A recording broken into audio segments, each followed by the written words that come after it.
دار بات یہ تھی کہ انہوں نے کیوبا پہ حملہ نہیں کیا، انہوں نے جا کے منیلا پورٹ پہ قبضہ کر لیا.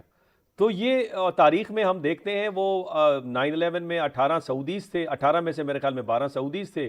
سعودی عرب پہ حملہ نہیں ہوا، سیدھا افغانستان پہ جا کے حملہ کیا، بیکاز افغانستان کی جو اسٹریٹجک لوکیشن تھی وہ بڑا امپورٹنٹ ہے. تو یہ ایک پیٹرن آپ کو امریکہ کے بیہیویئر میں نظر آتا ہے ڈاکٹر شازیہ؟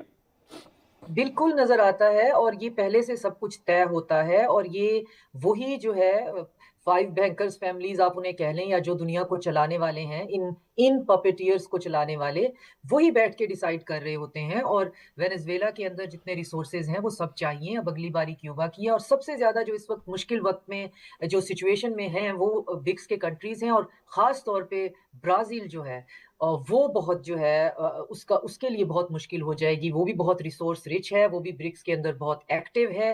تو اس میں اب دو سینیریو ہیں. جو رات بھی آپ کہہ رہے تھے کہ میں کہہ رہی تھی کہ مجھے اس کے اندر نہیں گرین سگنل نظر آتا، آپ کا خیال تھا کہ نہیں ہو سکتا ہے چائنا اور رشیا کی بیہائنڈ دا کلوز ڈور کوئی ڈیل ہو.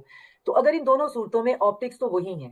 تو یہ چائنا کا ایک ٹرائل ہے، ایسا ٹرائل ہے کہ چائنا کو یہ ڈیسائیڈ کرنا پڑے گا کہ کیا اس کے پاس ابھی کیپیسٹی اور کیپیبلٹی ہے، یا پھر یہ کہ اس کی فورن پالیسی ہے کیا.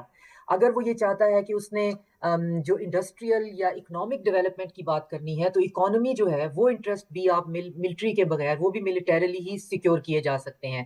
تو اگر آپ ملٹری مسل کسی صورت میں استعمال کرنے کے حق میں نہیں ہیں، تو آپ کو دو ٹوک الفاظ میں یہ بتانا پڑے گا. یا پھر آپ کوئرژن کی، آپ اے سیمیٹریکل بات کر رہے ہیں، آپ کیسے سپورٹ کریں گے ڈاکٹر اس جنگل شازیہ کے قانون ڈاکٹر جو شازیہ ہے. سوڈان میں چائنا کی انویسٹمنٹ ہے انفراسٹرکچر کے اندر، سوڈان کے 2 لخت ہو چکے ہیں.